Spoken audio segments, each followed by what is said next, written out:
Pernahkah Anda membayangkan, orang yang paling Anda percayai justru menjadi ancaman terbesar bagi nyawa Anda? Saat sang suami berpamitan untuk dinas luar kota, Anissa mengira itu hanya perpisahan biasa.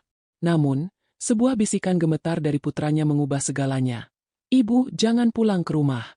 Ayah sudah merencanakan sesuatu untuk kita."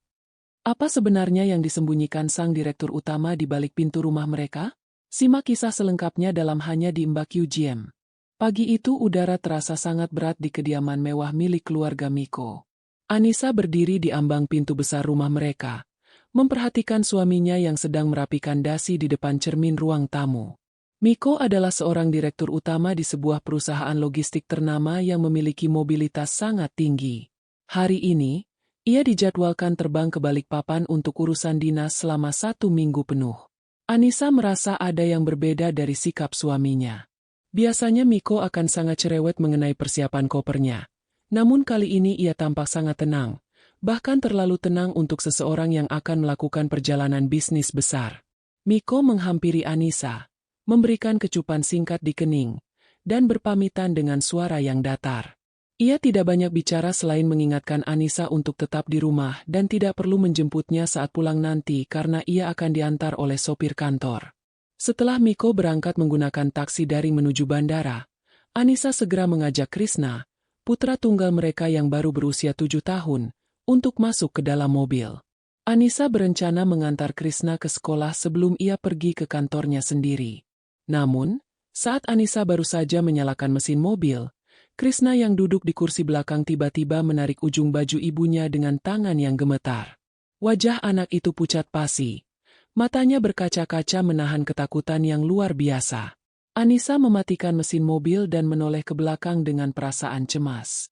Ia mengira Krishna sedang sakit atau merasa tidak enak badan. Anissa mencoba menenangkan putranya dengan mengelus rambutnya. Namun Krishna justru membisikkan sesuatu yang membuat darah Anissa seolah berhenti mengalir. "Ibu, tolong jangan pulang ke rumah hari ini," bisik Krishna dengan suara yang nyaris tidak terdengar. "Ayah telah merencanakan sesuatu yang buruk untuk kita di rumah itu."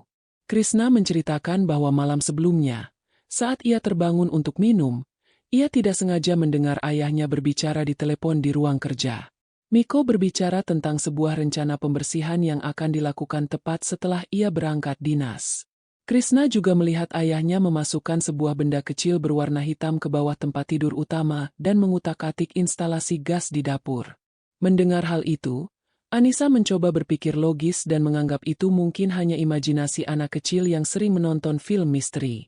Namun, getaran di tubuh Krishna terasa sangat nyata dan tidak mungkin dibuat-buat oleh seorang anak seusianya.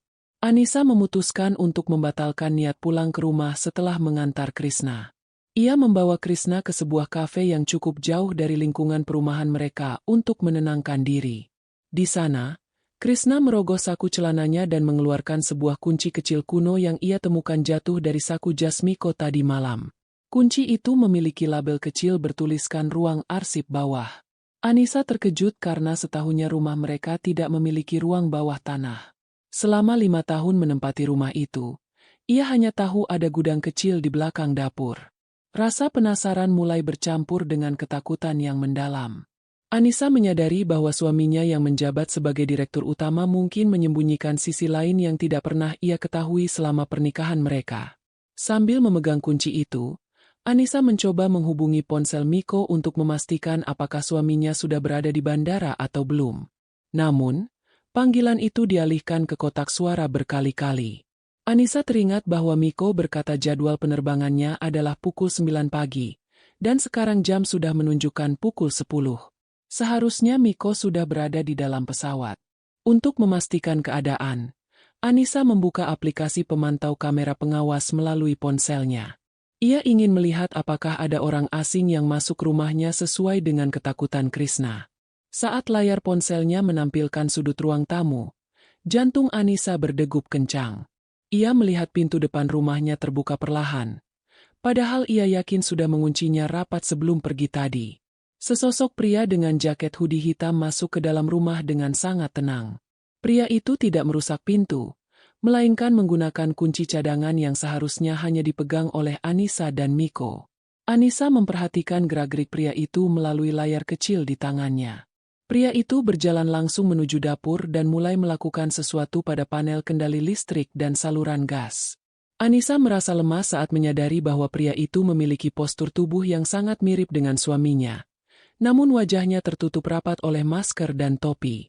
Krishna yang ikut melihat layar ponsel itu langsung bersembunyi di bawah meja kafe sambil menangis tanpa suara karena ketakutan yang luar biasa melihat rumahnya disatroni orang asing. Ketegangan semakin memuncak saat pria di dalam layar ponsel itu tiba-tiba berhenti melakukan aktivitasnya. Ia seolah menyadari bahwa ada kamera yang sedang mengawasinya. Pria itu berjalan perlahan mendekati salah satu sudut tersembunyi di mana kamera pengawas diletakkan. Anissa menahan napas, berharap pria itu tidak melihat keberadaan kamera kecil tersebut. Namun, harapannya pupus ketika pria itu mendongak dan menatap tepat ke arah lensa kamera dengan tatapan yang dingin dan tajam. Anissa mengenali mata itu. Mata yang selama ini menatapnya dengan penuh cinta di meja makan, kini berubah menjadi mata pemangsa yang haus darah. Pria itu tersenyum di balik maskernya. Lalu dengan satu gerakan cepat, ia memutus kabel koneksi kamera sehingga layar ponsel Anissa seketika berubah menjadi gelap total. Anissa terduduk lemas di kursi kafe sambil menggenggam ponselnya yang kini hanya menampilkan layar hitam. Pesan singkat dari Krishna bahwa ayahnya telah merencanakan sesuatu bukan lagi sekadar ketakutan anak kecil. Apa yang ia lihat di CCTV adalah bukti nyata bahwa ada ancaman besar yang sedang mengintai nyawa mereka di dalam rumah yang seharusnya menjadi tempat paling aman. Anissa segera memeluk Krishna dan membisikkan janji bahwa mereka tidak akan kembali ke sana sampai semuanya benar-benar aman. Namun, sebagai istri dari seorang direktur utama, Anissa tahu bahwa ia tidak bisa terus bersembunyi tanpa rencana. Ia harus mencari tahu apa yang sebenarnya sedang disiapkan oleh Miko di balik sandiwara dinas luar kotanya itu. Anissa memutuskan untuk pergi ke rumah Santi, kerabat jauh sekaligus orang kepercayaannya yang bekerja sebagai manajer administrasi di sebuah firma hukum. Di sana, Anissa menceritakan semua kejadian aneh yang ia alami, mulai dari bisikan Krishna hingga sabotase kamera pengawas. Santi mendengarkan dengan saksama sambil memeriksa beberapa berkas yang mungkin berkaitan dengan posisi jabatan Miko. Sebagai seorang manajer yang teliti, Santi mulai mencurigai adanya motif finansial di balik tindakan Miko. Ia menyarankan Anissa untuk memeriksa kembali semua polis asuransi dan surat aset yang mereka miliki.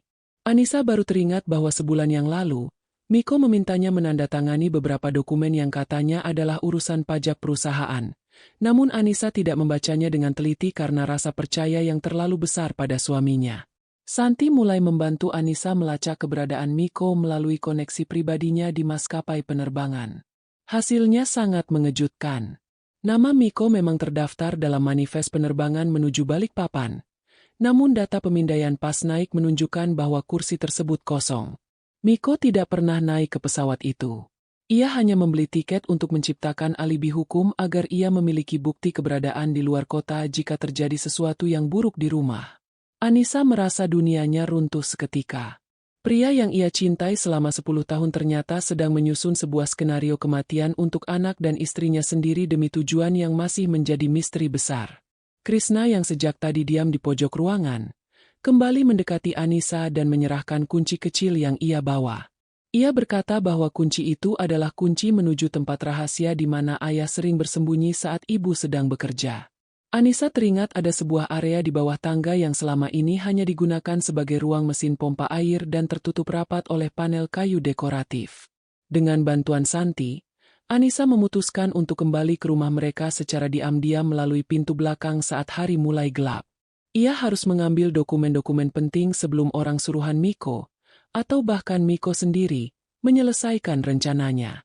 Anissa meninggalkan Krishna dalam pengawasan ketat di rumah Santi agar putranya tetap aman. Saat sampai di halaman belakang rumah, suasana terasa sangat sunyi dan mencekam. Lampu taman yang biasanya menyala otomatis kini padam total.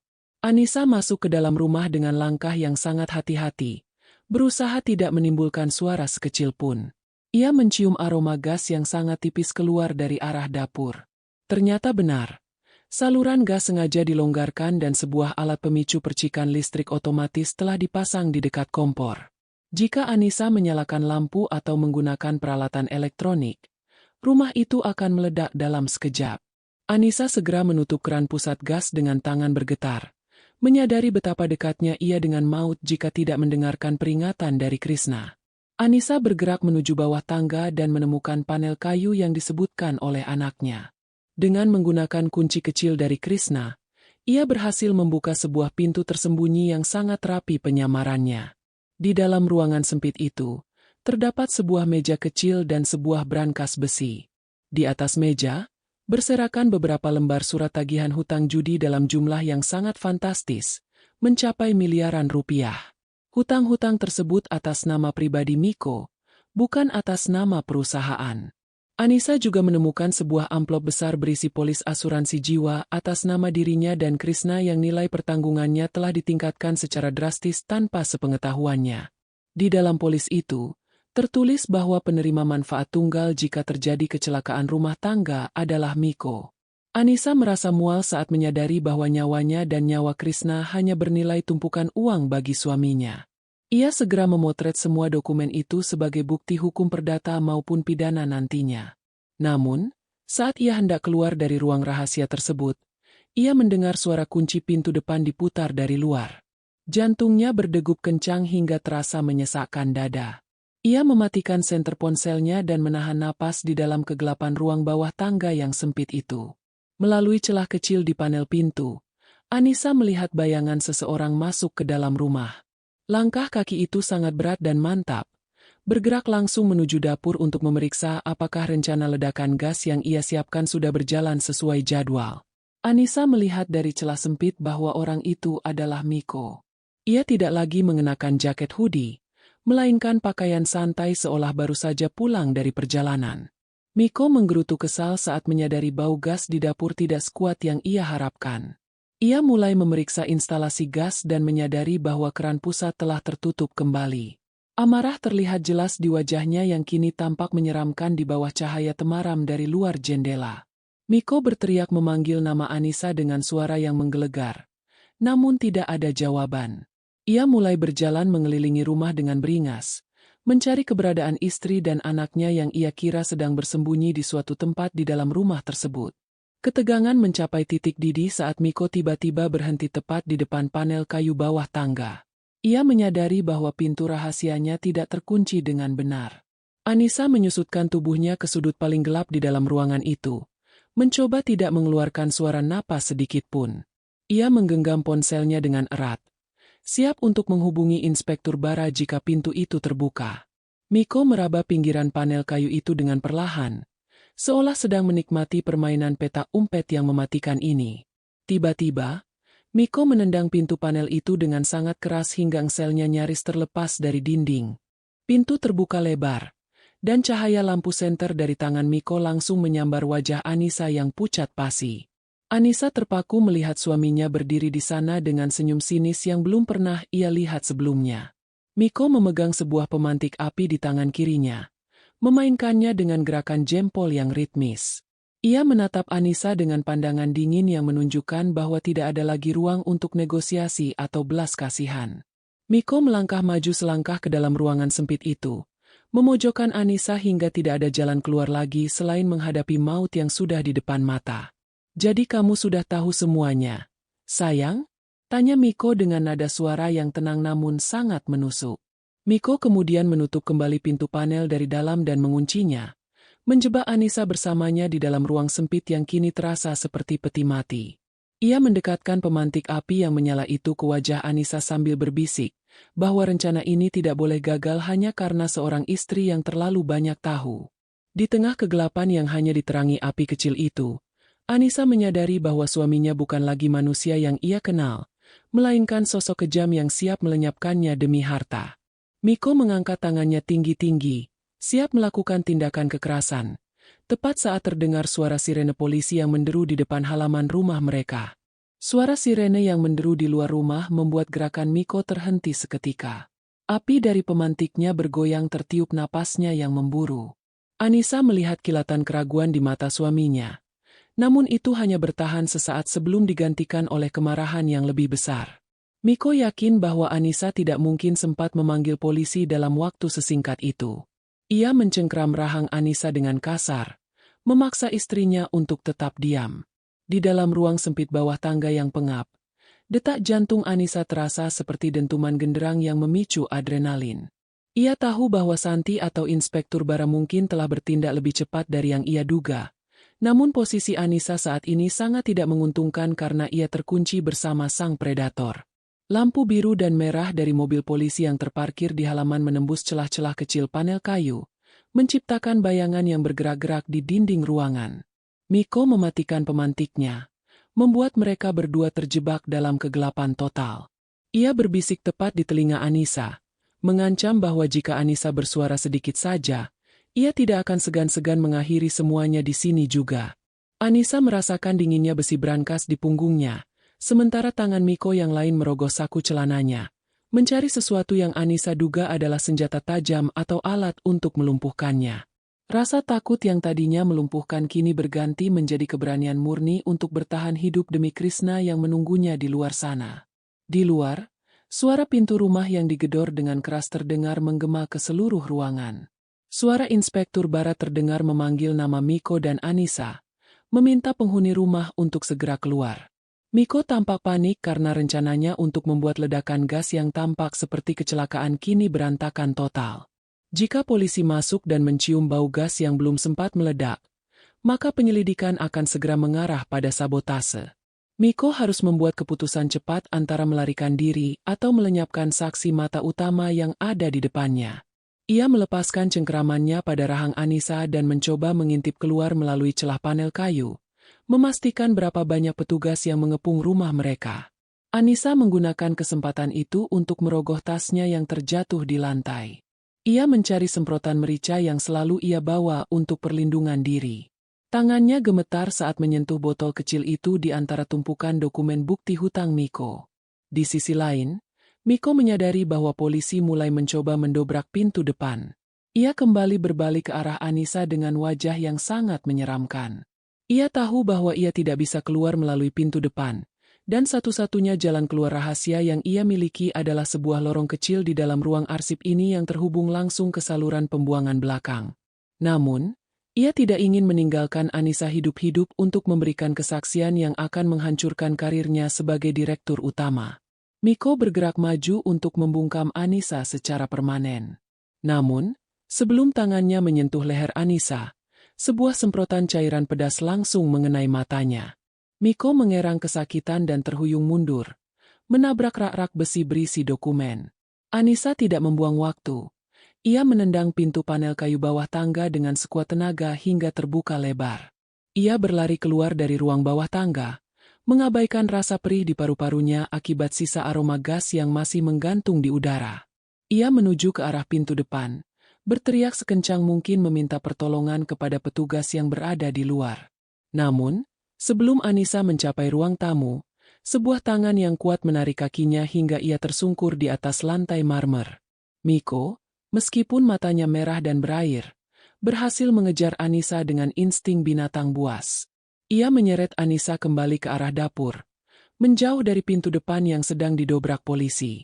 Anissa meronta dan mencoba mencakar tangan Miko. Namun tenaga suaminya jauh lebih besar. Miko meraih sebuah pisau dapur yang tergeletak di meja konter. Matanya yang liar menunjukkan bahwa ia sudah kehilangan akal sehatnya. Ia tidak lagi memikirkan uang asuransi atau hutang judinya. Ia hanya ingin menghancurkan orang yang telah mengacaukan rencana sempurnanya. Pintu depan akhirnya jebak terbuka dengan suara dentuman yang sangat keras. Inspektur Bara dan beberapa petugas bersenjata masuk ke dalam rumah dengan senter yang menyapu setiap sudut ruangan. Miko yang menyadari posisinya terjepit, segera menarik Anissa berdiri dan menempelkan pisau ke leher istrinya, menjadikannya tawanan hidup. Ia berdiri di balik tembok dapur, menggunakan tubuh Anissa sebagai perisai dari todongan senjata polisi. Suasana menjadi sangat tegang saat Inspektur Bara memerintahkan Miko untuk meletakkan pisaunya. Di bawah cahaya senter yang silau, Anissa bisa melihat wajah Inspektur Bara yang tenang namun waspada, menunggu celah kecil apapun untuk bertindak tanpa melukai korban. Miko berteriak histeris, menuntut agar polisi pergi dan memberinya mobil untuk melarikan diri. Ia mengancam akan menyalakan pemantik api jika ada yang berani mendekat, mengingat gas masih tercium di area dapur. Polisi berada dalam posisi yang sangat sulit. Satu percikan api bisa meledakkan seluruh bagian belakang rumah. Anissa merasakan dinginnya mata pisau yang menekan kulit lehernya. Namun ia mencoba tetap tenang dan mencari celah untuk melepaskan diri. Ia teringat kata-kata manajer administrasinya, Santi, bahwa orang yang terdesak seperti Miko biasanya akan melakukan kesalahan fatal karena kesombongannya sendiri. Anissa mulai berbicara dengan nada lembut, mencoba mengalihkan perhatian Miko dengan mengungkit tentang Krishna. Mendengar nama anaknya disebut, pegangan tangan Miko pada pisau sedikit melonggar. Ia seolah teringat sejenak pada sosok putra yang seharusnya ia sayangi. Namun, kilasan rasa kemanusiaan itu segera tertutup oleh kegelapan hatinya yang sudah terlalu jauh jatuh ke lubang keserakahan. Ia justru semakin menekan pisau itu hingga darah segar mulai menetes sedikit dari leher Anissa. Miko bersumpah bahwa tidak akan ada yang selamat malam ini jika ia tidak mendapatkan apa yang ia inginkan. Ia mulai menyeret Anissa menuju pintu belakang, berniat membawanya ke mobil pribadi yang sudah ia siapkan di luar jangkauan penglihatan polisi di halaman depan. Tiba-tiba, terdengar suara ledakan kecil dari arah ruang bawah tangga. Ternyata, instalasi listrik yang tadi sempat dirusak oleh Miko mengalami hubungan arus pendek akibat tumpahan cairan dari botol-botol di rak yang roboh saat mereka bergulat tadi. Percikan api mulai menyambar sisa-sisa gas yang terjebak di ruang sempit tersebut. Miko terkejut dan perhatiannya teralih ke arah suara ledakan di belakangnya. Anissa tidak menyia-nyiakan kesempatan emas ini. Ia menyikut perut Miko sekuat tenaga dan menggigit tangan yang memegang pisau. Miko berteriak kesakitan dan pegangannya terlepas, memberikan ruang bagi Anissa untuk merosot ke lantai dan merangkak menjauh. Inspektur Bara bergerak secepat kilat. Sebelum Miko sempat menyerang kembali, sebuah tembakan peringatan dilepaskan ke udara, diikuti dengan terjangan fisik dari dua petugas polisi yang berhasil melumpuhkan Miko di lantai dapur. Anissa berlari ke arah ruang tamu dan jatuh ke pelukan petugas medis yang baru saja tiba. Saat ia menoleh ke belakang, ia melihat Miko yang sudah diborgol terus berteriak caci maki ke arahnya. Namun, drama malam itu belum berakhir. Di tengah kekacauan tersebut, sebuah unit pemadam kebakaran berteriak bahwa api mulai merambat ke pipa gas utama yang belum sempat ditutup sempurna di balik dinding. Ketegangan mencapai puncaknya ketika seluruh petugas diperintahkan untuk segera mengosongkan bangunan. Anissa dibantu keluar dengan tergesa-gesa sementara Miko diseret paksa oleh polisi dalam keadaan meronta. Tepat saat mereka semua mencapai jarak aman di halaman depan, sebuah ledakan besar menghantam bagian belakang rumah mewah itu, menghancurkan ruang rahasia dan dapur hingga berkeping-keping. Api membumbung tinggi ke langit malam, melahap semua harta dan bukti-bukti fisik yang tersisa di dalam sana. Anissa berdiri terpaku melihat rumahnya terbakar, menyadari bahwa meskipun ia selamat, pengkhianatan ini telah meninggalkan luka yang jauh lebih dalam daripada api manapun. Miko tertunduk lesu di dalam mobil polisi, menatap puing-puing kejayaannya yang kini telah menjadi abu. Ledakan itu menyisakan bau hangus yang menyengat di udara malam. Anissa berdiri di bawah selimut darurat yang diberikan petugas medis. Matanya tidak lepas dari kobaran api yang mulai dijinakkan oleh tim pemadam kebakaran. Rumah mewah yang selama ini menjadi simbol status sosial Miko sebagai direktur utama kini hancur separuh bagiannya. Anissa merasa seolah-olah seluruh hidupnya ikut meledak bersama bangunan itu. Di dalam mobil polisi, Miko tampak tertunduk dengan tangan terborgol. Bayangan lampu strobo biru dan merah memantul di wajahnya yang kini terlihat sangat asing bagi Anissa. Meskipun rumah itu hancur, Anissa tahu bahwa pertempuran hukum dan pencarian kebenaran baru saja dimulai dari puing-puing ini. Inspektur Bara menghampiri Anissa dengan wajah yang menunjukkan simpati namun tetap profesional. Ia menjelaskan bahwa tim forensik baru bisa masuk setelah api benar-benar padam. Namun hal yang paling mengkhawatirkan adalah pernyataan Miko kepada petugas saat ditangkap. Miko bersikeras bahwa ia kembali ke rumah karena merasa ada penyusup. Dan ia menuduh Anissa sengaja merusak saluran gas untuk mencelakainya demi harta bersama. Anissa terperangah mendengar fitnah keji itu. Ia menyadari bahwa Miko, dengan segala kelicikannya sebagai petinggi perusahaan, sedang mencoba memutarbalikkan fakta hukum untuk memosisikan dirinya sebagai korban di mata hukum perdata maupun pidana. Santi tiba di lokasi kejadian dengan wajah sangat cemas. Langsung memeluk Anissa untuk memberikan dukungan moral. Sebagai seorang manajer yang terbiasa menangani urusan administratif yang rumit, Santi segera mengingatkan Anissa tentang dokumen-dokumen yang tadi sempat difoto melalui ponsel. Beruntung, ponsel Anissa masih berada di saku jaketnya dan tidak hancur saat ledakan terjadi. Foto-foto polis asuransi yang diubah secara ilegal dan rincian hutang judi Miko adalah senjata utama mereka. Santi menyarankan agar Anissa segera mengamankan data tersebut ke penyimpanan awan sebelum pihak pengacara Miko mencoba menyita perangkat komunikasinya melalui prosedur hukum yang manipulatif. Di tengah pembicaraan mereka, seorang petugas pemadam kebakaran mendekat sambil membawa sebuah kotak logam kecil yang menghitam namun masih utuh. Kotak itu ditemukan di sudut ruang bawah tangga yang tidak terkena dampak ledakan secara langsung karena terlindung oleh beton brankas. Anissa mengenali kotak itu. Itu adalah kotak penyimpanan pribadi Miko yang selalu terkunci rapat. Inspektur Bara mengambil kotak tersebut sebagai barang bukti tambahan. Anissa merasa ada sesuatu yang sangat penting di dalamnya. Sesuatu yang mungkin menjelaskan mengapa Miko begitu nekat ingin melenyapkan keluarganya sendiri hanya demi klaim asuransi yang tidak seberapa dibanding total hutangnya. Anissa meminta izin kepada Inspektur Bara untuk melihat proses pembukaan kotak tersebut di kantor polisi nanti.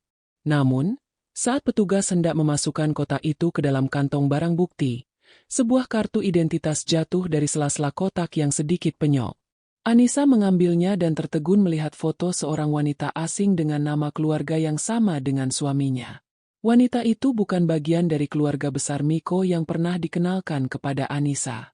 Hal ini memicu kecurigaan baru bahwa Miko mungkin memiliki kehidupan ganda atau rahasia masa lalu yang sengaja dikubur rapat selama bertahun-tahun demi menjaga citra sebagai direktur utama yang bersih.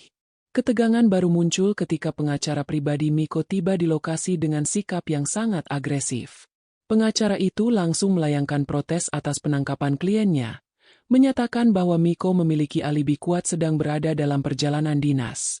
Ia bahkan mencoba menekan Inspektur Bara agar memberikan akses untuk berbicara empat mata dengan Miko sebelum pemeriksaan dimulai. Anissa melihat bagaimana kekuasaan dan uang mulai bekerja untuk menutupi kejahatan.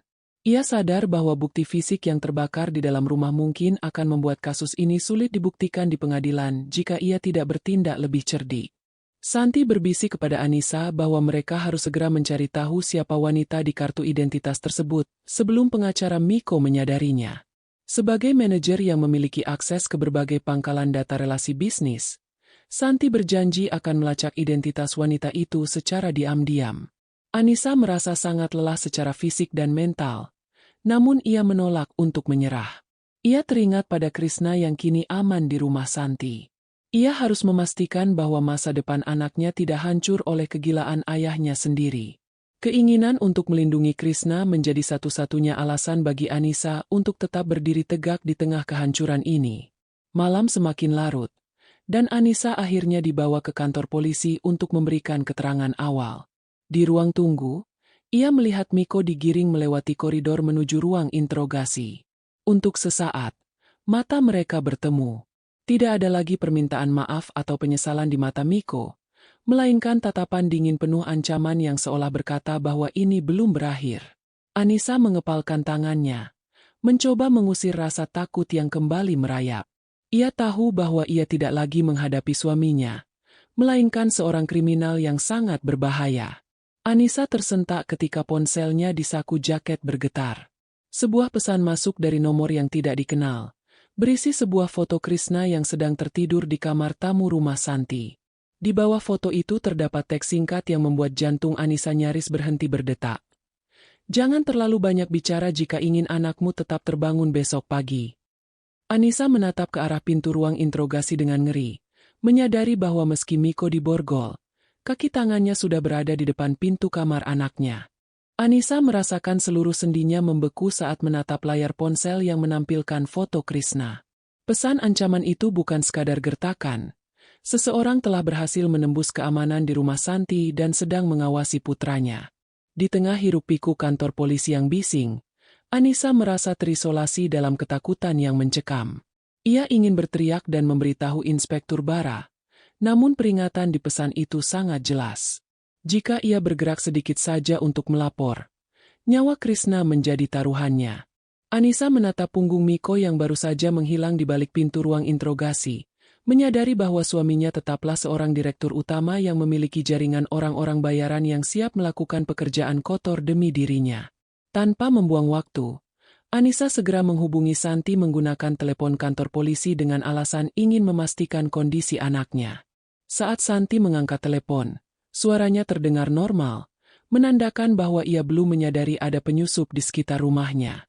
Anissa berusaha menjaga nada suaranya agar tetap tenang, agar tidak memicu kecurigaan pihak lawan yang mungkin sedang menyadap pembicaraan tersebut. Ia meminta Santi untuk mengunci semua pintu dan segera memindahkan Krishna ke kamar paling dalam yang tidak memiliki jendela. Santi, dengan instingnya sebagai manajer yang peka terhadap situasi darurat, langsung menangkap kegentingan dalam instruksi Anissa tanpa perlu banyak bertanya.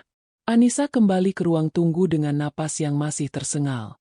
Ia harus membuat pilihan yang sangat sulit, bekerja sama dengan kepolisian untuk menjebloskan Miko, atau menuruti ancaman itu demi keselamatan Krishna.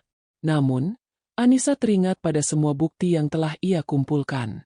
Jika ia mundur sekarang, Miko akan bebas dan mereka tidak akan pernah benar-benar aman. Ia harus menemukan cara untuk melumpuhkan jaringan Miko tanpa membahayakan Krishna.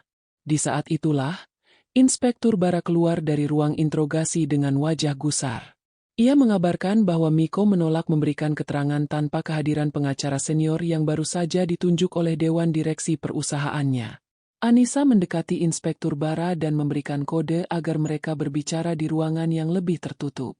Di sana, tanpa menunjukkan ponselnya secara langsung karena takut akan penyadapan, Anissa menuliskan sebuah catatan di atas kertas. Seseorang mengawasi Krishna di rumah Santi. Ada kaki tangan di luar. Inspektur Bara membaca catatan itu dengan mata yang menajam. Ia tidak terkejut. Namun ia menyadari bahwa kasus ini jauh lebih besar daripada sekadar percobaan pembunuhan domestik. Ini melibatkan konspirasi yang melibatkan kekuasaan besar di belakang jabatan Miko sebagai direktur utama. Inspektur Bara segera memberikan instruksi lewat radio kepada unit lapangan untuk melakukan pengamanan tertutup di lokasi rumah Santi tanpa menggunakan sirene. Sementara itu, proses hukum perdata mengenai pembekuan aset Miko mulai berjalan lambat karena campur tangan pengacara perusahaan. Mereka berargumen bahwa penangkapan Miko tidak sah karena didasarkan pada kecurigaan tanpa bukti fisik yang kuat, mengingat rumah sudah hangus terbakar. Namun, Anissa teringat pada kotak logam yang ditemukan petugas pemadam kebakaran tadi. Ia mendesak Inspektur Bara untuk segera membuka kotak itu secara resmi. Di bawah pengawasan saksi hukum, kotak itu dibuka paksa. Di dalamnya tidak hanya terdapat identitas wanita misterius tadi, tetapi juga sebuah kartu memori kecil yang disembunyikan di dalam lipatan kain bludru. Anissa merasa kartu memori itu adalah kunci dari segala kegilaan ini. Saat kartu itu dimasukkan ke dalam komputer kantor polisi, muncul deretan folder berisi rekaman transaksi gelap perusahaan dan bukti pencucian uang yang dilakukan Miko untuk menutupi kerugian judi pribadinya. Ternyata, rencana pembunuhan Anissa dan Krishna bukan hanya soal asuransi, melainkan upaya untuk menghilangkan saksi yang paling dekat dengan kehidupannya sebelum audit besar perusahaan dilakukan. Miko tahu bahwa Anissa mulai curiga dengan gaya hidupnya yang boros, dan ia tidak bisa membiarkan istrinya menjadi bumerang yang menghancurkannya di pengadilan. Satu dokumen yang paling mengejutkan adalah surat pernyataan pengakuan utang kepada sebuah kelompok organisasi kriminal yang memiliki reputasi sangat kejam. Kelompok inilah yang diduga kuat mengirimkan pesan ancaman kepada Anissa. Mereka ingin memastikan Miko tetap bebas agar bisa membayar hutang-hutangnya, atau setidaknya tidak membocorkan rahasia organisasi mereka kepada polisi. Anissa menyadari bahwa ia kini tidak hanya melawan suaminya, tetapi juga sebuah sindikat yang tidak memiliki belas kasihan. Situasi semakin genting ketika lampu di kantor polisi tiba-tiba padam secara serentak, menyebabkan kekacauan sesaat di koridor utama. Di tengah kegelapan dan kepanikan, Anissa merasakan sebuah tangan kasar membekap mulutnya dari belakang. Ia diseret menuju pintu darurat oleh seseorang yang bergerak sangat terlatih dalam kegelapan. Anissa meronta sekuat tenaga, mencoba mencari benda tumpul untuk membela diri. Ia teringat pada kunci kecil dari Krishna yang masih ia genggam di saku jaketnya. Dengan gerakan nekat, ia menusukkan ujung kunci itu ke lengan orang yang membekapnya. Pria itu mengerang pelan dan cengkeramannya sedikit melonggar, memberikan celah bagi Anissa untuk berteriak memanggil nama Inspektur Bara sebelum lampu cadangan kembali menyala dan menerangi lorong yang mencekam itu. Sosok yang menyerang Anissa ternyata mengenakan seragam petugas kebersihan kantor polisi. Sebuah penyamaran yang sempurna untuk menyusup ke area sterilisasi. Pria itu segera melarikan diri menuju tangga darurat saat melihat petugas polisi mulai mengepung area tersebut. Inspektur Bara berlari menghampiri Anissa yang terduduk lemas di lantai dengan bahu gemetar. Kejadian ini membuktikan bahwa jaringan Miko sudah sangat jauh merambah ke dalam institusi hukum. Anissa menyadari bahwa tidak ada tempat yang benar-benar aman selama bukti-bukti di kartu memori itu belum sepenuhnya dianalisis dan pelaku utamanya belum benar-benar dikunci di balik sel dengan pengamanan tingkat tinggi. Ponsel Anissa yang terjatuh di lantai kembali bergetar. Kali ini bukan berupa teks, melainkan sebuah rekaman audio singkat. Saat Anissa memberanikan diri untuk memutarnya dengan tangan gemetar di hadapan Inspektur Bara, terdengar suara tangisan kecil Krishna yang sedang memanggil namanya dalam ketakutan yang amat sangat. Suara itu disusul oleh suara berat seorang pria yang berkata bahwa waktu Anissa untuk tutup mulut sudah habis dan nyawa anaknya kini berada dalam hitungan mundur yang sangat singkat. Suara tangisan Krishna dalam rekaman audio itu merobek pertahanan mental Anissa. Ia jatuh terduduk di lantai koridor kantor polisi yang dingin, mengabaikan tatapan mata orang-orang di sekitarnya. Inspektur Bara segera mengambil ponsel Anissa dan mendengarkan rekaman itu dengan saksama. Wajah sang detektif mengeras. Ia tahu bahwa musuh yang mereka hadapi saat ini tidak lagi bermain-main dengan gertakan. Sebagai seorang profesional, Inspektur Bara langsung memerintahkan unit teknis untuk melacak titik koordinat pengiriman pesan tersebut. Namun ia juga memperingatkan Anissa bahwa organisasi kriminal ini biasanya menggunakan server luar negeri yang sangat sulit dilacak dalam waktu singkat. Anissa berdiri dengan sisa kekuatannya.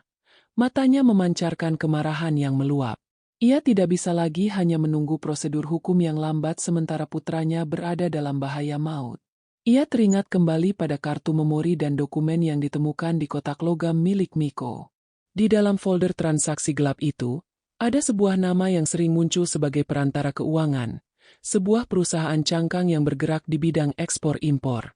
Anissa menyadari bahwa perusahaan itu adalah tempat di mana Krishna, adik iparnya yang selama ini menghilang, bekerja sebagai manajer operasional. Selama ini Miko selalu mengatakan bahwa Krishna sedang berada di luar negeri. Namun Anissa kini curiga bahwa dialah orang yang mengeksekusi teror di lapangan. Santi menelepon kembali dengan suara yang sangat rendah dan penuh ketakutan. Ia melaporkan bahwa ada sebuah mobil hitam yang terparkir tepat di depan gerbang rumahnya sejak 10 menit yang lalu, namun mesinnya tetap menyala. Santi sudah mengunci semua akses dan memegang senjata tajam untuk berjaga-jaga di depan kamar tempat Krishna disembunyikan. Anissa menginstruksikan Santi untuk tidak melakukan gerakan apapun yang memancing perhatian hingga bantuan dari unit Inspektur Bara tiba. Anissa menyadari bahwa ini adalah taktik pengalihan. Mereka membuat Anissa panik agar ia melakukan kesalahan atau setuju untuk melakukan barter. Nyawa anak dengan kartu memori berisi bukti kejahatan Miko. Di ruang interogasi, Miko tampak sangat tenang, seolah ia sudah mengetahui bahwa situasi di luar berada di bawah kendalinya. Saat Inspektur Bara kembali masuk untuk menekan Miko dengan rekaman audio tersebut, Miko hanya tersenyum tipis. Ia menyatakan bahwa ia tidak tahu apa-apa tentang penculikan atau ancaman itu, dan justru menuduh Anissa sedang bersandiwara untuk mendapatkan simpati publik dalam kasus perceraian dan sengketa harta yang akan datang. Keangkuhan Miko sebagai mantan direktur utama tetap melekat kuat, didukung oleh pengacaranya yang terus-menerus memotong pembicaraan petugas dengan keberatan-keberatan hukum yang teknis. Anissa yang memantau dari balik kaca satu arah tidak bisa lagi menahan diri. Ia meminta izin kepada Inspektur Bara untuk masuk ke ruang interogasi dan berbicara empat mata dengan Miko. Meskipun awalnya ragu karena protokol keamanan, Inspektur Bara akhirnya mengizinkan dengan pengawasan ketat. Anissa masuk ke ruangan itu dengan langkah mantap. Ia tidak lagi menunjukkan kesedihan, melainkan ketegasan seorang ibu yang anaknya sedang diancam. Anissa meletakkan ponselnya di atas meja, tepat di depan wajah Miko, dan memutar rekaman suara tangisan anaknya dengan volume maksimal hingga menggema di ruangan sempit itu. Anissa menatap Miko dengan pandangan yang sanggup membunuh, menyebutkan nama perusahaan cangkang dan peran rahasia yang ia temukan di kartu memori. Seketika, raut wajah Miko berubah pucat. Ia tidak menyangka Anissa bisa menghubungkan titik-titik itu begitu cepat. Anissa mengancam bahwa jika satu helai rambut anaknya terluka, ia akan memastikan data itu tersebar ke seluruh mitra bisnis Miko dan otoritas pajak internasional sebelum fajar menyingsing. Miko yang tadinya angkuh kini mulai terlihat gemetar, menyadari bahwa istrinya bukan lagi wanita lemah yang bisa ia kendalikan. Di tengah konfrontasi yang memanas itu, tim Inspektur Bara mendapatkan terobosan teknis dari pelacakan sinyal. Mereka berhasil mengidentifikasi bahwa lokasi pengiriman rekaman audio tersebut bukan berasal dari luar negeri, melainkan dari sebuah gudang tua milik perusahaan logistik Miko yang berada di area dermaga. Anissa yang mendengar informasi itu melalui alat komunikasi petugas segera berlari keluar ruangan menuju mobil polisi. Namun, tepat saat ia mencapai halaman kantor polisi, sebuah ledakan besar kembali terdengar dari kejauhan. Kali ini berasal dari arah kantor pusat perusahaan tempat Miko bekerja, mengirimkan bola api raksasa ke langit malam yang membuktikan bahwa Miko telah memicu rencana penghancuran bukti secara massal. Anissa terpaku menatap langit utara yang memerah akibat ledakan di kantor pusat perusahaan. Getaran ledakan itu terasa hingga ke telapak kakinya, menciptakan kepanikan massal di sekitar kantor polisi. Di tengah kekacauan itu, Inspektur Bara menarik lengan Anissa, memaksanya masuk ke dalam mobil taktis kepolisian. Ia menyadari bahwa ledakan di gedung direktur utama hanyalah pengalihan perhatian yang sangat mahal agar polisi membagi kekuatannya.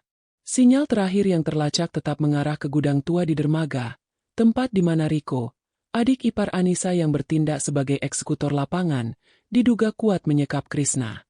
Mobil polisi meluncur membelah jalanan kota yang mulai sepi dengan kecepatan tinggi, tanpa sirene agar kehadiran mereka tidak terdeteksi. Anissa menggenggam tangannya sendiri hingga buku jarinya memutih, mencoba menahan tangis yang menyesakkan dada. Ia teringat kembali pada dokumen di kartu memori yang menunjukkan bahwa Riko memiliki rekam jejak sebagai manajer operasional yang menangani pengiriman gelap di dermaga tersebut. Area itu adalah labirin kontainer dan gudang berkarat yang menjadi wilayah kekuasaan Riko selama bertahun-tahun. Anissa tahu ia sedang menuju ke sarang serigala yang sangat mengenal setiap sudut persembunyiannya. Saat mendekati kawasan pelabuhan, Inspektur Bara menghentikan mobil sekitar 200 meter dari target. Udara laut yang asin dan dingin menusuk kulit saat mereka turun dan bergerak dalam formasi senyap. Gudang nomor 44 tampak berdiri kokoh di ujung dermaga, dengan cahaya remang yang keluar dari celah-celah ventilasi atas. Anissa menolak untuk tinggal di mobil. Instingnya sebagai seorang ibu memberikannya keberanian yang melampaui logika. Ia mengikuti tim polisi dari belakang, mengawasi bayangan yang bergerak di antara tumpukan kayu dan peti kemas yang menjulang tinggi seperti raksasa besi. Tiba-tiba, suara tawa Riko bergema melalui pengeras suara yang dipasang di luar gudang. Ia rupanya telah menyadari kehadiran polisi melalui sensor gerak yang terpasang di perimeter dermaga. Riko berteriak bahwa ia tidak memiliki beban apapun lagi karena semua bukti di kantor pusat sudah musnah menjadi abu. Ia mengancam akan menjatuhkan Krishna ke dalam tangki pembuangan limbah kimia jika polisi berani melangkah 1 senti pun ke dalam gudang. Anissa yang mendengar ancaman itu nyaris jatuh pingsan, namun ia melihat melalui celah pintu yang sedikit terbuka bahwa Krishna terikat di sebuah kursi gantung tepat di atas tangki cairan korosif yang mengepulkan uap beracun. Anissa menyadari bahwa ia harus bertindak di luar prosedur kepolisian jika ingin menyelamatkan anaknya. Saat Inspektur Bara mencoba melakukan negosiasi melalui megafon, Anissa menyelinap melalui pipa pembuangan di sisi gedung yang jarang terpantau. Dengan tangan yang lecet dan baju yang kotor oleh oli, ia memanjat tangga darurat menuju lantai mezanin. Dari ketinggian itu, ia bisa melihat Riko berdiri dengan angkuh memegang remote kontrol pemutar kursi gantung, sementara wajah Krishna yang pucat pasi menatap nanar ke arah cairan kimia di bawahnya yang mendidih perlahan. Ketegangan mencapai titik didih ketika Riko menyadari ada pergerakan di lantai atas. Ia berbalik dan melihat Anissa yang berdiri dengan napas terengah-engah. Bukannya takut, Riko justru tersenyum licik dan berkata bahwa ini adalah kesempatan bagus untuk menghabisi seluruh ahli waris Miko dalam satu waktu agar harta perusahaan jatuh sepenuhnya ke tangannya sebagai keluarga sedarah yang tersisa. Riko mengangkat tangannya, siap menekan tombol pelepas kunci kursi gantung. Di saat yang bersamaan, Inspektur Bara memberikan kode kepada penembak jitu di luar, namun sudut pandang mereka terhalang oleh tumpukan kontainer di dalam ruangan. Anissa tidak memiliki senjata, namun ia memiliki sesuatu yang tidak disadari Riko, kunci kecil kuno milik Krishna yang sejak awal ia simpan di saku. Dengan akurasi yang lahir dari keputusasaan, Anissa melemparkan kunci logam itu ke arah panel listrik utama yang terbuka di dekat posisi Riko. Kunci itu memicu hubungan arus pendek yang hebat, menciptakan percikan api besar yang menyambar sistem hidrolik kursi gantung. Riko terkejut dan terhuyung mundur karena ledakan kecil tersebut. Kehilangan keseimbangan di tepi lantai mezanin yang licin.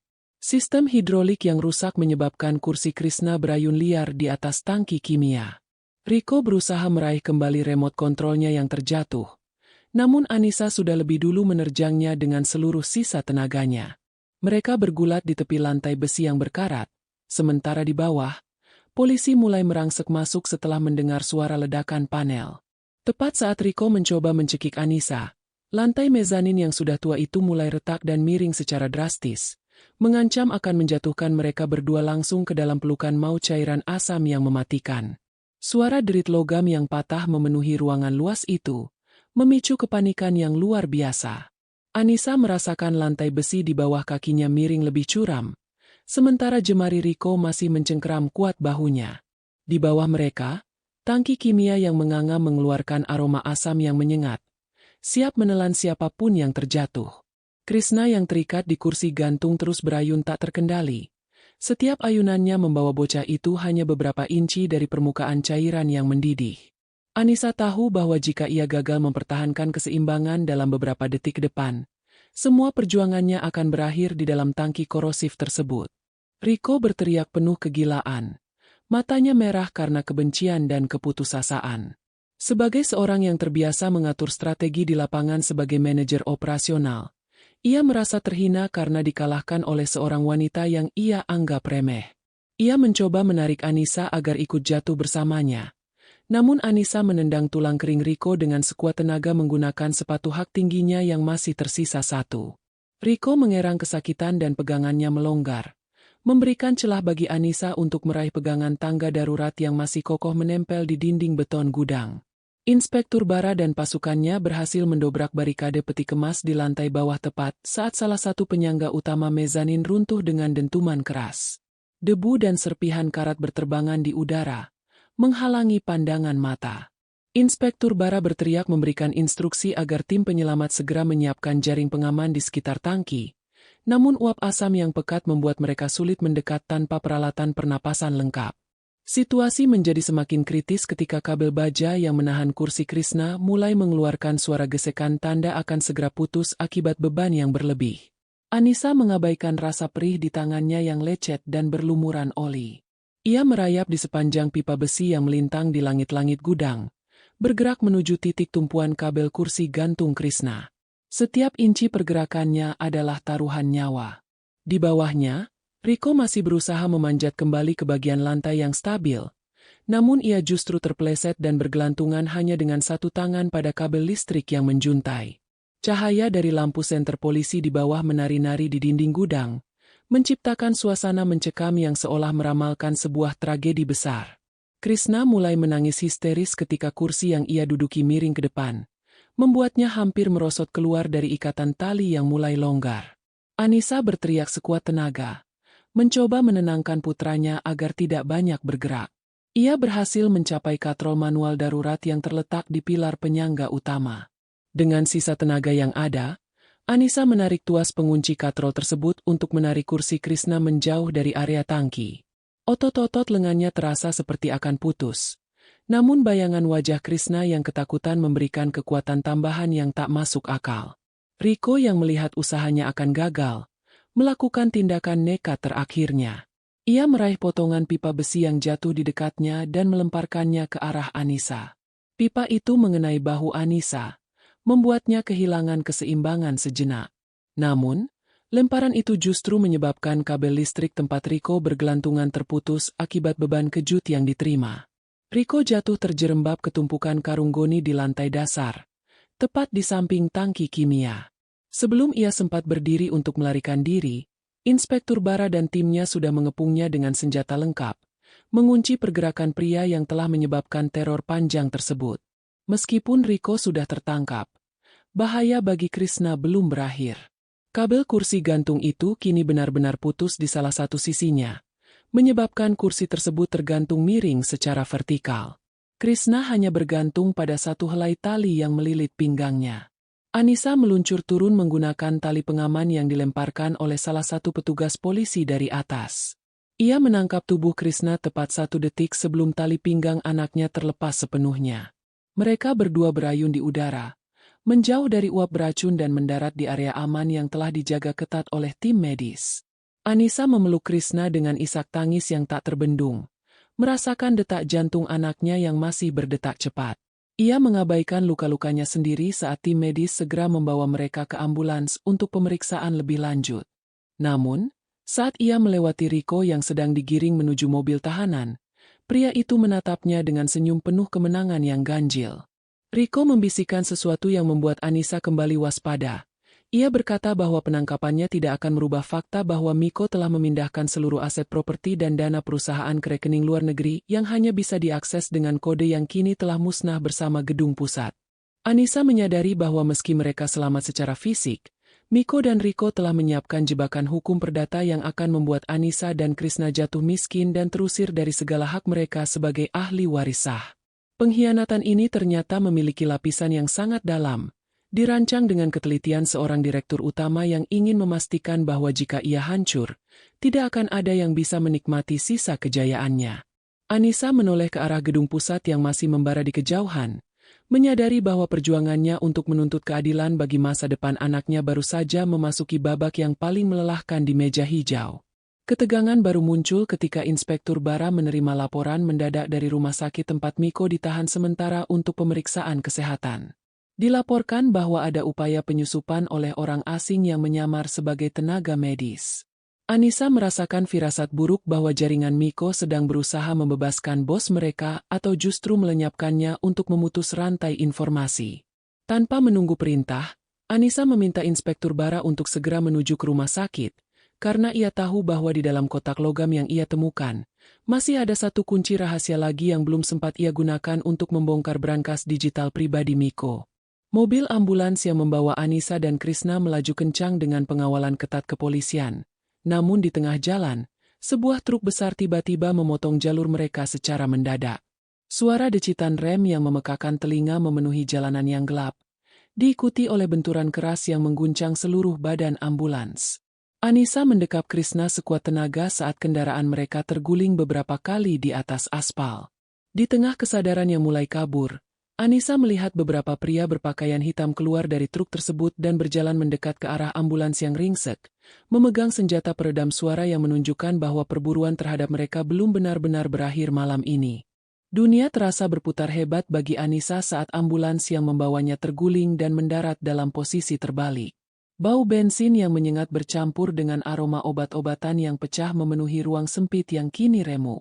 Dalam kegelapan yang hanya diterangi lampu indikator yang berkedip, Anissa merasakan tubuh Krishna masih dalam dekapannya. Beruntung, ia sempat melindungi kepala putranya sebelum benturan terakhir terjadi. Dengan sisa kesadaran yang ada, Anissa memeriksa denyut nadi Krishna. Anak itu pingsan, namun masih bernapas. Namun, kelegaan itu hanya bertahan sekejap ketika ia mendengar langkah kaki yang berat mendekat di atas aspal, disertai suara seretan logam yang mengerikan. Melalui kaca jendela yang retak seribu, Anissa melihat bayangan pria-pria berpakaian hitam yang keluar dari truk. Mereka bergerak dengan efisiensi yang menakutkan, bukan seperti perampok amatir, melainkan seperti unit taktis terlatih. Salah satu dari mereka membawa alat pemotong hidrolik, sementara yang lain berjaga dengan senjata di tangan. Anissa menyadari bahwa kecelakaan ini bukanlah kebetulan. Miko, dari balik selnya, telah mengaktifkan protokol terakhir untuk melenyapkan masalah utamanya. Sebagai direktur utama, ia tidak hanya memiliki uang, tetapi juga akses ke tenaga keamanan swasta yang setia pada bayarannya. Anissa mencoba bergerak, namun kakinya terjepit di antara kursi medis yang bengkok. Ia meraba-raba lantai ambulans dan menemukan sebuah botol oksigen kecil yang terlepas dari dudukannya. Pikirannya berputar cepat, mencari cara untuk melawan dalam posisi yang mustahil. Saat salah satu pria itu mulai mencongkel pintu belakang ambulans, Anissa melihat Inspektur Bara yang berada di mobil pengawal belakang mulai memberikan perlawanan. Terdengar suara baku tembak yang sengit di luar. Cahaya lampu dari mobil polisi yang menyusul menyinari area tersebut, menciptakan siluet pertempuran yang mencekam di tengah jalan raya yang sunyi. Pintu ambulans akhirnya terlepas dengan suara derit yang memekakan telinga. Seorang pria bermasker menjangkau ke dalam. Tangannya yang kasar mencoba menarik tubuh Krishna dari dekapan Anissa. Dengan kemarahan yang meluap, Anissa menghantamkan botol oksigen ke arah pergelangan tangan pria itu. Pria itu mengerang, namun ia justru semakin beringas dan menarik baju Anissa hingga ia ikut terseret keluar dari reruntuhan ambulans. Anissa terjatuh di atas aspal yang dingin, bersimbah darah namun tetap menolak melepaskan Krishna. Ia menatap pria itu dan menyadari bahwa di lehernya terdapat tato yang sama dengan logo perusahaan cangkang milik Riko. Ketegangan mencapai puncaknya ketika pria itu menodongkan senjata tepat ke arah dahi Anissa. Ia berkata bahwa perintahnya adalah membawa Krishna hidup-hidup sebagai sandera jaminan aset. Namun Anissa adalah beban yang harus segera disingkirkan. Di saat mau tinggal sedetik lagi, sebuah mobil hitam meluncur kencang dan menghantam pria tersebut hingga terpental. Itu adalah mobil yang dikendarai oleh Santi. Manajer yang biasanya berkutat dengan kertas itu, rupanya nekat menyusul setelah mendengar kabar kecelakaan melalui frekuensi radio polisi yang ia pantau. Santi keluar dengan wajah pucat namun memegang tuas kunci roda, siap membela sahabatnya. Intervensi Santi memberikan waktu bagi Inspektur Bara untuk melumpuhkan sisa penyerang lainnya. Polisi segera mengepung area tersebut dan mengamankan Anissa serta Krishna. Namun, di tengah kekacauan itu, Anissa melihat salah satu tas medis yang berisi barang bukti, termasuk kunci rahasia terakhir, telah hilang dari lokasi kejadian. Salah satu penyerang rupanya berhasil kabur membawa kunci tersebut menuju arah rumah sakit tempat Miko berada.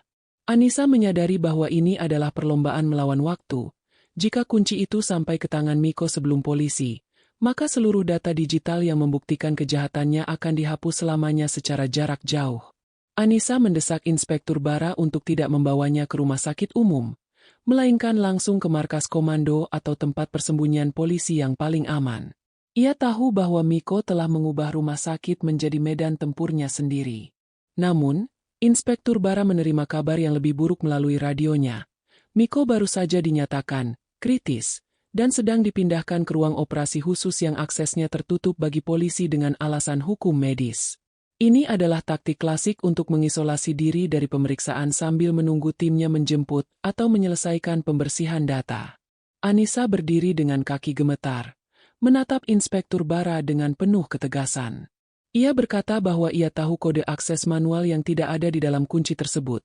Sebuah kode yang Miko pernah ucapkan secara tidak sengaja dalam tidurnya bertahun-tahun yang lalu. Ia harus bertemu Miko secara langsung sebelum suaminya itu melakukan pelenyapan diri secara hukum dan finansial. Dengan pengawalan yang lebih ketat dan taktis, mereka segera bergerak menuju rumah sakit, melintasi kota yang kini terasa seperti labirin yang penuh dengan mata-mata Miko di setiap sudut jalanannya. Setibanya di rumah sakit, suasana sangat sepi dan janggal. Seluruh lantai operasi telah dikosongkan dari pasien lain atas permintaan pengacara perusahaan Miko dengan alasan privasi tingkat tinggi. Saat Anissa dan Inspektur Bara melangkah keluar dari lift, mereka disambut oleh barisan pria berjas yang menghalangi jalan. Di tengah ketegangan itu, pintu ruang operasi terbuka perlahan, memperlihatkan Miko yang duduk di kursi roda dengan pakaian pasien, namun tangannya memegang sebuah laptop militer yang terhubung ke server pusat perusahaan. Miko menatap Anissa dengan senyum dingin yang menunjukkan kemenangan mutlak. Ia mulai mengetikkan sesuatu di layar. Sementara sebuah bar indikator menunjukkan proses penghapusan data telah mencapai 90%. Anissa menyadari bahwa dalam hitungan detik, seluruh bukti pengkhianatan, hutang judi, dan rencana pembunuhan itu akan hilang tanpa jejak, meninggalkan ia dan Krishna dalam kemiskinan dan ancaman hukum yang berbalik menyerang mereka. Tanpa ragu, Anissa melangkah maju ke depan moncong senjata para penjaga, meneriakkan satu kata kunci yang membuat jemari Miko mendadak membeku di atas papan ketik. Satu kata yang diteriakkan Anissa bergema di lorong steril rumah sakit yang sunyi. Miko terpaku. Wajahnya yang tadi penuh kemenangan kini memucat pasi. Kata itu adalah nama seorang wanita yang pernah muncul di kartu identitas tersembunyi dalam kotak logam.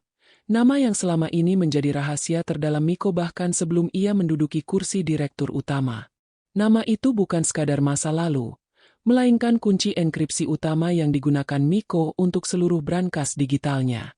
Bar indikator penghapusan data di layar laptopnya berhenti tepat di angka 98%. Seolah sistem tersebut membeku karena akses administratif yang dipaksa masuk dari jalur lain. Anissa berjalan mendekat, mengabaikan todongan senjata para penjaga yang kini tampak ragu setelah melihat reaksi bos mereka. Ia menatap Miko dengan pandangan yang menghakimi, menjelaskan bahwa ia telah mengirimkan rekaman suara dan foto kartu identitas itu ke sistem penyimpanan awan milik Santi beberapa jam yang lalu. Jika Miko menekan tombol hapus sekarang, sistem keamanan darurat yang telah diatur Anissa akan otomatis menyebarkan sisa data yang belum terhapus ke otoritas bursa efek dan dewan komisaris perusahaan. Miko kini terjebak dalam permainannya sendiri. Ia tidak bisa menghapus jejak tanpa secara bersamaan membongkar aib pribadinya yang paling fatal. Ketegangan di lorong itu memuncak saat Inspektur Bara memberikan aba-aba kepada tim taktis untuk mengepung para pengawal bayaran Miko. Dengan bukti baru bahwa Miko mencoba melakukan sabotase digital dari dalam fasilitas kesehatan, alasan hukum medis yang dibuat pengacaranya runtuh seketika. Miko mencoba menutup paksa laptopnya. Namun Anissa lebih cepat. Ia merampas perangkat itu dengan gerakan yang sangat tangkas. Ia menyadari bahwa di dalam folder yang hampir terhapus itu, masih ada bukti transfer dana besar-besaran ke rekening penampung yang digunakan untuk membayar para penyerang ambulans tadi. Miko mulai berteriak histeris, menyalahkan Anissa atas kehancuran karirnya. Ia mencoba berdiri dari kursi rodanya, namun luka-luka akibat ledakan di rumahnya sendiri membuatnya kembali terjatuh. Ia memaki, menyatakan bahwa meskipun ia dipenjara, ia telah memastikan bahwa secara perdata, Anissa tidak akan mendapatkan 1 sen pun dari aset rumah tangga mereka karena surat perjanjian pranikah yang telah ia palsukan tanda tangannya. Anissa hanya tersenyum tipis. Sebuah senyuman yang penuh dengan kepahitan sekaligus kelegaan. Ia mengeluarkan sebuah rekaman video dari ponselnya yang memperlihatkan saat Miko sedang memasukkan dokumen tersebut di ruang kerja rahasianya. Sebuah rekaman yang diambil oleh Krishna secara diam-diam menggunakan kamera mainannya. Melihat bukti itu, pengacara senior Miko yang berdiri di sudut ruangan perlahan mundur dan meletakkan tas kerjanya. Sebagai seorang praktisi hukum, ia tahu kapan sebuah kasus sudah tidak bisa dimenangkan lagi. Tanpa dukungan hukum dan teknis yang kuat, para pengawal bayaran Miko mulai menurunkan senjata mereka satu persatu. Inspektur Bara segera merangsek maju dan memborgol tangan Miko langsung ke rangka kursi rodanya. Kali ini, tidak akan ada lagi ruang isolasi mewah atau prosedur operasi palsu. Miko akan dibawa ke sel pengamanan tinggi di markas kepolisian untuk mempertanggungjawabkan perbuatannya secara menyeluruh.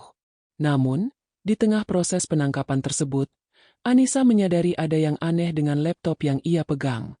Sebuah pesan muncul di layar, menunjukkan adanya akses masuk dari lokasi eksternal yang sedang mencoba mengambil alih kendali kamera pengawas rumah sakit. Anissa melihat ke arah monitor CCTV di meja perawat dan menyadari bahwa pintu lift utama baru saja dibuka secara paksa dari luar. Sosok pria dengan jaket kulit hitam yang penuh noda darah muncul di sana. Itu adalah Rico, yang rupanya berhasil melarikan diri dari pengawalan polisi saat proses pemindahan di dermaga tadi. Rico tidak datang untuk menyelamatkan kakaknya, melainkan untuk membungkamnya agar rahasia mereka berdua terkubur selamanya. Rico melepaskan tembakan ke arah lampu lorong, menyebabkan suasana menjadi remang dan penuh kepanikan. Ia bergerak seperti bayangan di antara pilar-pilar rumah sakit, mengarahkan moncong senjatanya tepat ke arah Miko yang sedang terborgol.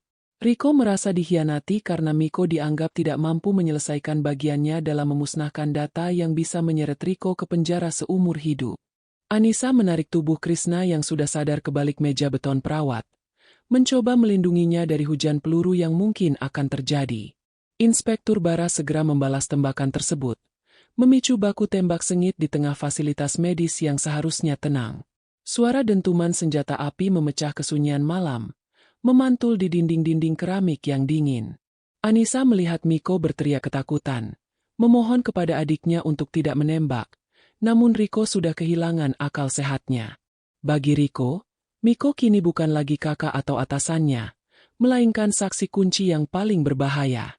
Di tengah kekacauan itu, Anissa melihat sebuah tabung pemadam api yang tergantung tidak jauh dari posisi Riko bersembunyi. Tanpa berpikir panjang, Anissa meraih sebuah vas bunga berat dan melemparnya ke arah tabung tersebut dengan sekuat tenaga.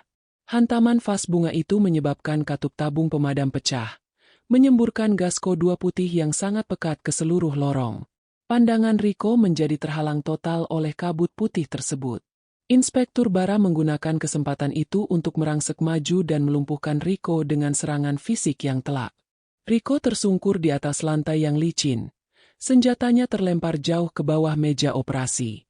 Dengan gerak cepat, petugas polisi lainnya segera mengunci pergerakan Riko dan memastikan tidak ada lagi ancaman senjata api di area tersebut. Anissa keluar dari tempat persembunyiannya dengan napas yang terengah-engah, mendekap Krishna yang kini sudah benar-benar terjaga dan menangis ketakutan. Ia menatap Miko yang kini tampak sangat menyedihkan, gemetar di kursi rodanya sambil menatap adiknya yang juga sudah tertangkap. Pengkhianatan di antara dua saudara itu menjadi penutup yang sangat ironis bagi drama panjang malam ini. Anissa menyadari bahwa meskipun ia telah memenangkan pertempuran digital dan fisik, ia masih harus menghadapi sisa-sisa rencana Miko yang mungkin sudah tertanam di sistem keuangan mereka. Ia menatap layar laptop yang masih menyala, menyadari bahwa sebuah transaksi otomatis baru saja terpicu, mengirimkan seluruh sisa dana perusahaan ke sebuah yayasan yang tidak pernah ia dengar sebelumnya. Anissa menatap layar laptop dengan mata membelalak saat melihat angka-angka di saldo rekening perusahaan merosot tajam menuju nol. Transaksi otomatis itu adalah bom waktu finansial yang disiapkan Miko jika ia kehilangan kendali atas akses utamanya. Dana tersebut mengalir ke sebuah yayasan fiktif yang ternyata merupakan kedok untuk pelarian modal ke luar negeri. Miko, meski dalam kondisi terborgol, tertawa parau melihat kepanikan di wajah Anissa. Ia berbisik bahwa meskipun ia di penjara, ia telah memastikan Anissa dan Krishna akan hidup dalam lilitan hutang perdata yang tidak akan pernah lunas, karena dana yang dikirimkan itu adalah uang jaminan operasional yang jika hilang, akan menjadi tanggung jawab pribadi direksi, termasuk Anissa yang namanya dicatut dalam beberapa dokumen. Inspektur Bara menyadari bahwa mereka tidak boleh membiarkan transaksi itu selesai sepenuhnya. Ia memerintahkan unit kejahatan siber untuk segera melacak server yayasan tersebut. Namun sinyalnya terus berpindah-pindah antar negara. Anissa teringat satu hal penting. Miko selalu memiliki salinan fisik kunci enkripsi dalam bentuk token perangkat keras yang disembunyikan di lokasi favoritnya. Lokasi itu bukanlah rumah mewah mereka yang sudah hancur, melainkan sebuah gudang pribadi di pinggir dermaga lama yang sering ia sebut sebagai tempat ketenangan. Anissa segera meminta polisi untuk membawanya ke sana, karena hanya token itu yang bisa membatalkan transaksi otomatis sebelum dana tersebut terdistribusi ke ratusan rekening kecil yang mustahil dilacak. Perjalanan menuju dermaga lama dilakukan dengan pengawalan yang sangat ketat. Suasana malam di pelabuhan sangat sunyi, hanya suara ombak yang menghantam pilar beton dan deru mesin mobil polisi. Setibanya di sana, Anissa melihat sebuah bangunan kayu tua yang tampak rapuh di ujung dermaga yang sudah tidak digunakan. Ia turun dari mobil bersama Inspektur Bara, sementara Krishna tetap berada dalam perlindungan petugas di dalam kendaraan taktis. Anissa melangkah dengan hati-hati di atas papan kayu yang berderit, memegang senter yang cahayanya menembus kabut laut yang mulai turun menyelimuti dermaga. Di dalam gudang tersebut, bau minyak dan kayu lapuk sangat menyengat. Anissa langsung menuju ke arah sebuah miniatur kapal layar yang terpajang di sudut ruangan. Ia teringat Miko pernah berkata bahwa kapal itu adalah lambang ambisinya. Dengan tangan gemetar, Anissa membongkar bagian dasar miniatur tersebut dan menemukan sebuah token digital kecil berwarna perak. Namun, tepat saat ia hendak memasukkan token itu ke laptop yang ia bawa, sebuah suara langkah kaki terdengar dari balik bayang-bayang kontainer di dalam gudang. Miko muncul di sana. Ia rupanya berhasil mengelabui petugas di rumah sakit dengan bantuan salah satu kaki tangannya yang masih setia dan melarikan diri tepat saat rombongan polisi bersiap berangkat. Miko berdiri dengan napas tersengal, memegang sebuah pistol dengan tangan yang tidak stabil. Ia terlihat sangat hancur. Pakaian pasiennya kotor dan wajahnya penuh amarah yang meluap-luap. Ia menuntut Anissa menyerahkan token itu sekarang juga atau ia akan meledakkan gudang ini bersama mereka berdua di dalamnya. Inspektur Bara yang berada di luar pintu segera mengambil posisi menembak. Namun Miko bersembunyi di balik tangki bahan bakar cadangan yang sangat mudah meledak. Konfrontasi ini menjadi titik nadir bagi hubungan mereka. Seorang suami yang tega menghancurkan segalanya demi ego dan keserakahan, melawan seorang istri yang berjuang demi keadilan bagi anaknya. Anissa mencoba berbicara dengan nada tenang, mencoba menyentuh sisi kemanusiaan Miko yang mungkin masih tersisa. Ia mengingatkan Miko tentang Krishna, tentang harapan anak itu yang selama ini menganggap ayahnya sebagai pahlawan. Untuk sesaat, tangan Miko yang memegang senjata tampak gemetar. Ia menatap token di tangan Anissa dengan pandangan kosong. Namun, keserakahan telah merusak jiwanya terlalu dalam. Miko berteriak bahwa cinta tidak bisa membayar hutang-hutangnya dan hanya uang yang bisa memberinya kebebasan. Ia mulai menarik pelatuknya. Namun sebuah suara kecil dari pintu gudang menghentikannya. Krishna berdiri di sana, terlepas dari pengawasan petugas, menatap ayahnya dengan mata yang penuh air mata. Miko terpaku melihat putranya sendiri berada di garis tembak. Kebimbangan yang hebat terlihat di wajahnya yang kuyu. Di saat yang menentukan itu, Inspektur Bara merangsek maju untuk melumpuhkan Miko, namun Miko secara refleks menembak ke arah atas, mengenai lampu gantung yang besar. Lampu itu jatuh dan memicu percikan api di dekat tumpukan kain berminyak. Api mulai menjalar dengan sangat cepat, melahap struktur kayu gudang yang sudah tua. Anissa segera menarik Krishna keluar, sementara Miko masih berusaha mengamankan token yang terjatuh ke celah lantai kayu yang mulai terbakar. Ketegangan memuncak saat lantai gudang mulai runtuh akibat panas api yang membara. Anissa berhasil mencapai pintu keluar bersama Krishna. Namun ia menoleh ke belakang dan melihat Miko terjepit di antara reruntuhan kayu. Miko berteriak memanggil nama Anissa, bukan dengan nada amarah, melainkan ketakutan yang murni. Meskipun sangat sakit hati, Anissa mencoba kembali untuk menolong. Namun Inspektur Bara menahannya karena ledakan besar dari tangki bahan bakar sudah tidak terhindarkan lagi. Dengan kekuatan penuh, Inspektur Bara menyeret Anissa dan Krishna menjauh tepat sebelum gudang itu meledak hebat, mengirimkan puing-puing kayu ke udara dan menenggelamkan semua bukti fisik serta ambisi gelap Miko ke dalam dasar laut yang dingin. Sisa-sisa ledakan gudang dermaga masih menyala kecil di atas permukaan air laut yang hitam. Anissa berdiri mematung di tepian dermaga, mendekap Krishna dengan kekuatan yang tersisa. Ia menyaksikan petugas pemadam kebakaran dan tim SAR mulai menyisir puing-puing bangunan yang kini telah tenggelam separuh ke dasar pelabuhan. Tidak ada suara selain deru ombak dan sirine ambulans yang perlahan menjauh. Inspektur Bara berdiri di sampingnya, memegang token perak yang sempat diselamatkan Anissa sebelum api melahap segalanya. Meskipun Miko hilang ditelan kobaran api dan runtuhan bangunan, hukum tetap berjalan untuk menyelesaikan kekacauan yang ditinggalkannya. Beberapa minggu setelah kejadian mengerikan itu, suasana di kantor kepolisian dan pengadilan mulai mendingin. Berkat data dalam token dan bukti digital yang berhasil diamankan Anissa, seluruh transaksi otomatis yang sempat memindahkan dana perusahaan berhasil dibatalkan oleh otoritas perbankan internasional. Miko ditemukan selamat oleh tim SAR, namun kondisinya sangat mengenaskan. Ia mengalami cacat permanen pada kaki dan sebagian wajahnya akibat ledakan tersebut. Ironisnya, karena status hukumnya sebagai tersangka utama korupsi dan percobaan pembunuhan, ia langsung dipindahkan dari ruang perawatan ke rumah sakit penjara tanpa bisa menikmati sisa harta yang ia perjuangkan dengan cara yang kotor. Santi, sebagai manajer yang setia, membantu Anissa mengurus seluruh proses hukum perdata untuk memulihkan hak-hak Krishna sebagai ahli waris sah. Pengadilan akhirnya memutuskan untuk membatalkan seluruh perjanjian pranikah palsu yang dibuat Miko. Seluruh aset yang tersisa, termasuk dana asuransi yang sempat dimanipulasi, dialihkan untuk membayar hutang-hutang Miko kepada kreditor sah, sementara sisanya dikelola dalam bentuk perwalian ketat untuk masa depan pendidikan Krishna. Anissa tidak lagi mengejar kemewahan sebagai istri seorang direktur utama. Baginya, ketenangan hidup jauh lebih berharga daripada rumah besar yang penuh dengan rahasia gelap. Rico, sang adik yang menjadi eksekutor lapangan, dijatuhi hukuman penjara seumur hidup tanpa remisi karena terbukti melakukan berbagai aksi teror dan sabotase yang membahayakan nyawa orang banyak. Di dalam penjara, hubungan antara Miko dan Rico hancur total. Mereka saling menyalahkan dan hidup dalam kemiskinan yang nyata di balik jeruji besi, Sebuah karma yang setimpal bagi dua saudara yang pernah menganggap nyawa manusia bisa dibeli dengan uang. Miko kini hanya bisa menghabiskan sisa hidupnya dengan menatap dinding sel yang dingin, meratapi hilangnya kejayaan dan keluarga yang pernah ia miliki. Anissa memutuskan untuk menjual sisa lahan rumah mereka yang terbakar dan memulai hidup baru di kota kecil yang lebih tenang.